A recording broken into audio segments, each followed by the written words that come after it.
Mais de 500 candidatos às eleições municipais, agora de 2020, têm patrimônio de mais de R$ 1 milhão. E ainda assim receberam auxílio emergencial ou Bolsa Família neste ano, veja só.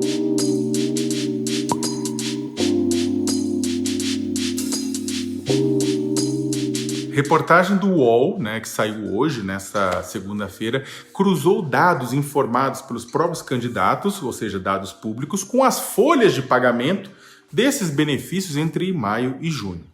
Provavelmente há aqueles que apareceram como beneficiários das parcelas de R$ 600 ou R$ 1.200 por pura sacanagem de opositores que fizeram cadastro sem eles saberem só para depois acusá-los. Nós vimos alguns casos semelhantes a isso acontecer nos últimos meses. E também há aqueles que podem ter caído em um golpe de alguma quadrilha, ter sido o seu CPF, nome, usado de forma inadvertida. Mas há também aquele naco da elite patrimonialista que não distingue o que é público do que é privado.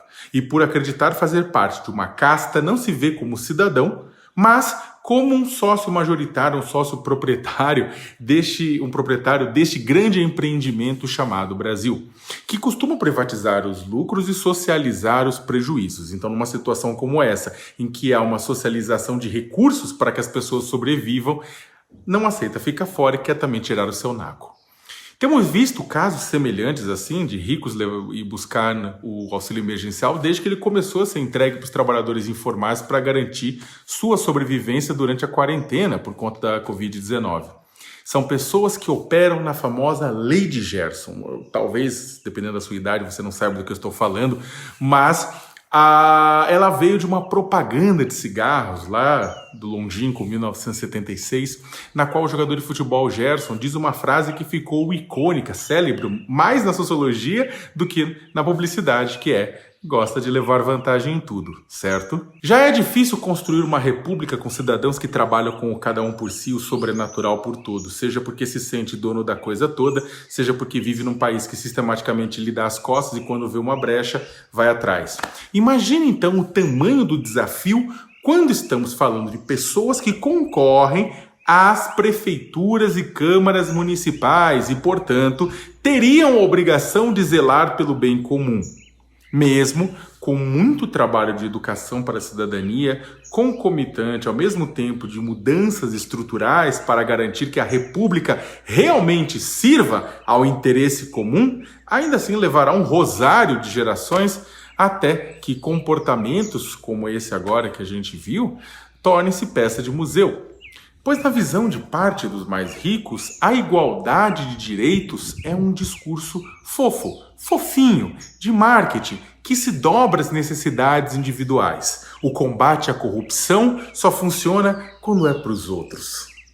Mas não basta educação para a cidadania. Seria necessário punição de caráter econômico a quem comprovadamente se beneficiou do auxílio sem estar apto a recebê-lo. Não apenas com a devolução do recurso, como acontece, mas também com pagamento de multa. E, é claro, no caso dos políticos, uma punição política, que precisaria ser dada nas urnas. Até porque um povo que elege alguém que não precisa do auxílio emergencial e pega mesmo assim, merece, Ao mesmo tempo, isso também é consequência, a gente não pode esquecer nunca, de um governo federal que foi incapaz de entregar um sistema que cruzasse dados e evitasse fraudes.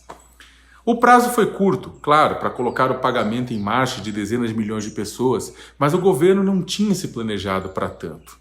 O presidente, por exemplo, até hoje nega a gravidade da pandemia e diz que quem ficou em casa é covarde. Por fim, um lembrete. A percepção de desigualdade dificulta que as pessoas vejam a si mesmas e as outras pessoas como iguais e merecedoras da mesma consideração.